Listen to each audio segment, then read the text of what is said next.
Hello student, स्वागत है आपका हमारे यूट्यूब चैनल मैथ वाला पर। आज का हमारा लेक्चर होने वाला है काफ़ी ज़्यादा इंटरेस्टिंग, क्योंकि इस लेक्चर में हम सीखेंगे कि समीकरणों को हल किस तरीके से किया जाता है।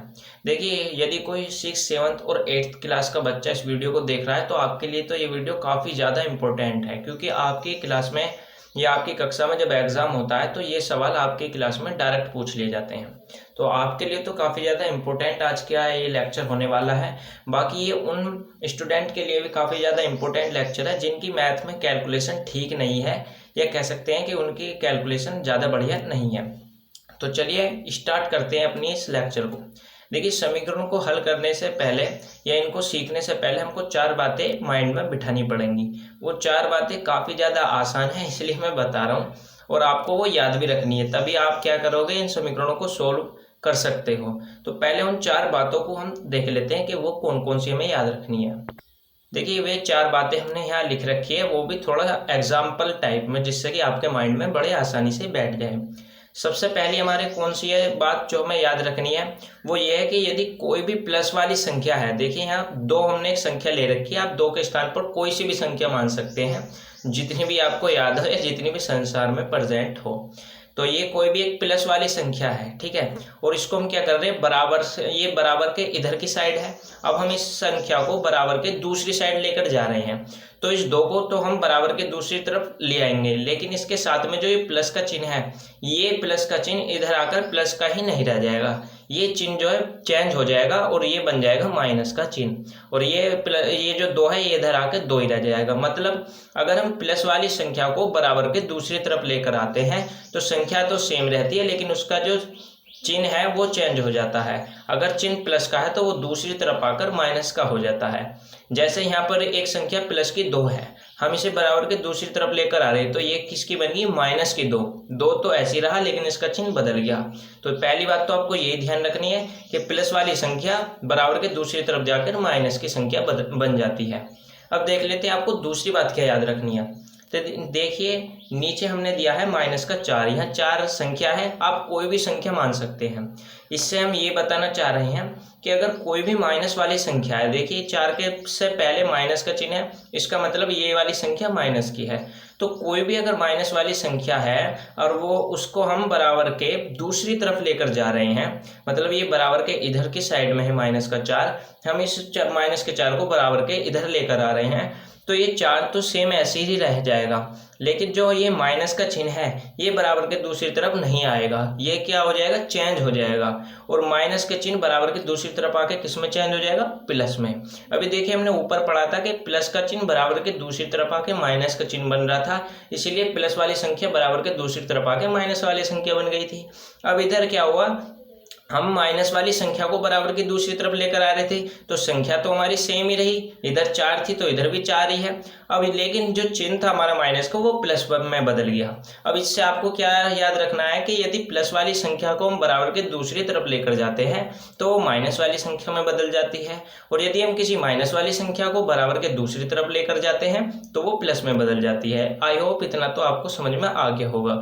अब यहाँ संख्या पर मत जाना कि अगर माइनस का 4 है तभी ऐसा होगा, ये 4 जो संख्या है वो तो हमने आपको समझाने के लिए एक एग्जाम्पल लिखा है। अब बढ़ते हैं अपनी तीसरी बात की तरफ।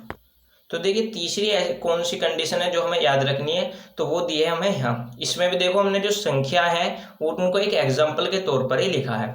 यहाँ लिखा है 2 गुणा 5 बराबर में x। अब यहाँ पर हम क्या कर रहे हैं, देखिए ये जो 5 है ये इस 2 के गुणा में है, क्योंकि इनके बीच में क्या है, गुणा का निशान है। तो अगर हम किसी भी गुणा वाली संख्या को बराबर के दूसरी तरफ लेकर जाते हैं तो वो कहाँ पहुँचती है, उसको इस तीसरी बात में या तीसरी कंडीशन में हम समझेंगे।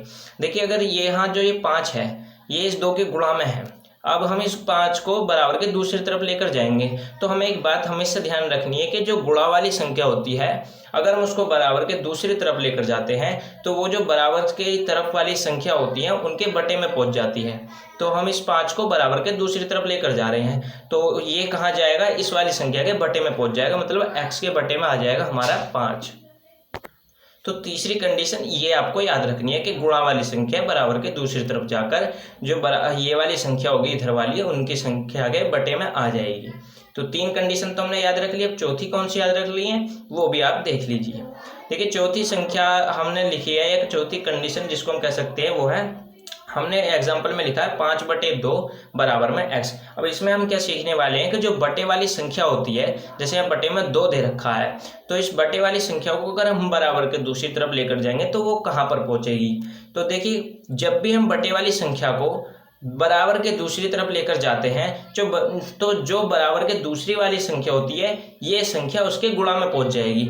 मतलब एग्जाम्पल के लिए हमने बटे में 2 लिख रखा है, अब हम क्या कर रहे हैं, इस बटे वाली संख्या को, ये बटे में जो 2 है इसको बराबर के दूसरी तरफ लेकर जाएंगे तो ये कहाँ पहुंचेगी, इस x की गुणा में पहुंच जाएगी।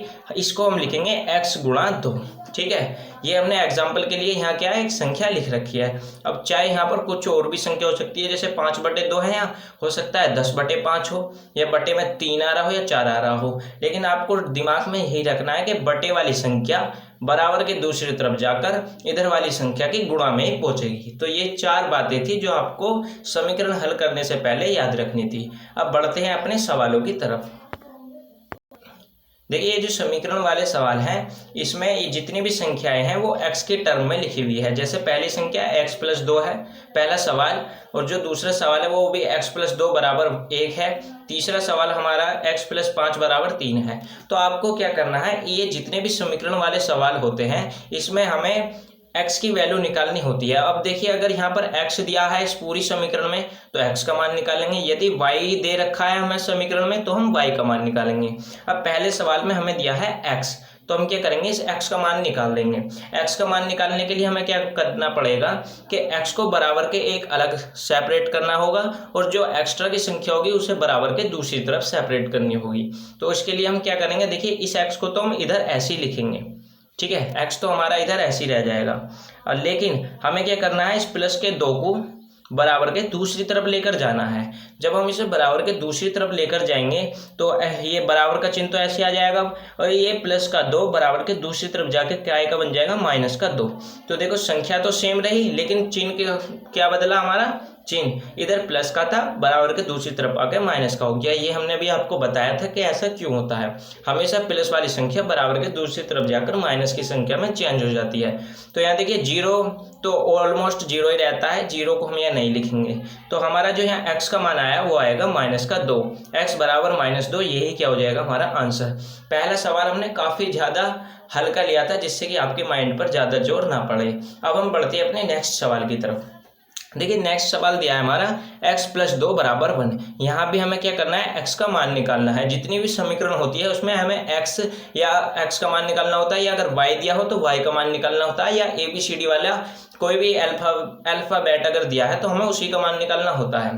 तो यहाँ देखिए x का मान निकालने के लिए हम क्या करेंगे, इस x को बराबर के एक तरफ लिखेंगे। जैसे यहाँ पर ये लिखा है x, इसको ऐसे लिख लिया। अब हमें क्या करना है, प्लस का 2 बराबर के दूसरी तरफ पहुँचाना है। तो देखिए किस तरीके से हम पहुँचाएंगे, x हमने ऐसे लिख लिया, इस बराबर के चिन्ह को भी ऐसे लगाएंगे, और ये जो बराबर के बाद 1 है इसको भी हम अभी ऐसे लिख लेंगे। लेकिन हम क्या कर रहे हैं, इस प्लस के 2 को बराबर के दूसरी तरफ उठा के ला रहे हैं। तो क्योंकि ये प्लस का 2 है तो बराबर के दूसरी तरफ आके काय का बन जाएगा, -2 बन जाएगा। तो यहाँ तक तो हमने सोल्व कर लिया। अब आगे देखिए हमें क्या करना पड़ेगा, यहाँ 1 और 2 इसके बीच में माइनस का चिन्ह है। माइनस का चिन्ह हमें बताता है कि संख्या घटेगी, तो यहाँ पर हमें क्या करना है, संख्या को घटाना है। तो x तो आप ऐसे लिखो, अभी बराबर का चिन्ह भी ऐसे ही लगेगा। 1 में से जब आप 2 तो नहीं घटा सकते, लेकिन 2 में से 1 को हम घटा सकते हैं। तो 2 में से अगर 1 जाएगा तो हमारा बचेगा 1। लेकिन हमें यहाँ एक चीज़ देखनी है कि प्लस की संख्या तो 1 है लेकिन माइनस की संख्या 2 है। अब यहाँ इससे हमें क्या समझ में आ रहा है कि माइनस वाली जो संख्या है वो अधिक है, और जिस चिन्ह वाली संख्या अधिक होती है हम आंसर में उसी चिन्ह को लिखते हैं। इसलिए x का मान आ जाएगा हमारा -1। आई होप आपको इतना समझ में आ गया होगा, यही क्या है इस सवाल का आंसर है। तो 2 सवाल तो हमने कर लिए हैं, अब बढ़ते हैं अपने तीसरे सवाल की तरफ। तो देखिए तीसरा सवाल क्या कह रहा है, x+5 बराबर 3 है। यहाँ भी हमें क्या करना है, इस x की वैल्यू निकालनी है। x की वैल्यू निकालने के लिए हमें क्या करना पड़ेगा, इस x को बराबर के एक तरफ लिखना पड़ेगा, और ये जो 5 है प्लस का, इसको हम बराबर के दूसरी तरफ लेकर चले जाएंगे। तो x को तो हम अभी ऐसे लिखेंगे, ये हमारा x हो गया। अब ये जो प्लस का 5 है इस प्लस के 5 को हम लेकर जाएंगे बराबर के दूसरी तरफ, तो इसे तो अभी हम छोड़ देंगे, लेकिन इसके बाद क्या आ रहा है हमारा बराबर का चिन्ह, तो बराबर का चिन्ह लगाएंगे। उसके बाद क्या आ रहा है हमारा 3 आ रहा है, तो 3 को ऐसे लिखेंगे। अब ये जो प्लस का 5 है ये बराबर के दूसरी तरफ आकर किस में बदल जाएगा, माइनस का 5 में, क्योंकि संख्या तो सेम ही रहती है दूसरी तरफ भेजने पर, लेकिन चिन्ह हमारा चेंज हो जाता है। इधर प्लस का था, इधर आके माइनस का चिन्ह बन जाएगा। अब यहाँ देखिए 3 और 5 के बीच में काय का चिन्ह है, माइनस का। इसका मतलब क्या है, यहाँ पर संख्या घटेगी, क्योंकि माइनस का चिन्ह बताता है कि संख्या घटेगी अगर दो संख्याओं के बीच में माइनस का चिन्ह लगा हो तब। तो यहाँ हम क्या करेंगे, x को तो देखिए अभी ऐसे ही लिखेंगे, बराबर का चिन्ह भी ऐसे ही लगाएंगे। अब यहाँ देखिए 5 और 3 के बीच में माइनस का चिन्ह है, इसीलिए संख्या को हम घटा रहे हैं, और 5 में से अगर हम 3 को घटाएंगे तो हमारा आंसर आएगा 2। लेकिन हमें यहाँ एक चीज़ देखनी है कि प्लस वाली संख्या तो 3 है, लेकिन माइनस वाली संख्या कितनी है, 5 है, और ये माइनस वाली संख्या क्या है, अधिक है, तो इसीलिए हम चिन्ह भी क्या किसका लगाएंगे, नीचे माइनस का ही लगाएंगे। अगर प्लस वाली संख्या बड़ी होती तो हम चिन्ह लगाते प्लस का, और स्टार्टिंग में हम अगर प्लस का चिन्ह लगा रहे हैं तो उसको हमें लिखने की जरूरत नहीं होती है। अगर यहाँ प्लस का 2 लिखना होता तो हम सिंपल इसे 2 लिख देते, प्लस का चिन्ह लगा के हमें दिखाने की जरूरत नहीं थी। तो यही क्या हो जाएगा, इसका आंसर हो जाएगा। आई होप आपको इतना समझ में आया होगा। पहले लेक्चर में हमने किस तरीके से सवाल करते हैं समीकरण वाले वो सीख लिया है, और 3 सवाल भी कर लिए हैं। अब नेक्स्ट लेक्चर में हम और भी इसके सवाल करेंगे। तो मिलते हैं नेक्स्ट वीडियो में। अगर आपको हमारी वीडियो पसंद आई हो तो हमारी वीडियो को लाइक कर सकते हैं आप, और साथ ही हमारे चैनल को भी सब्सक्राइब कर सकते हैं। Thanks for watching.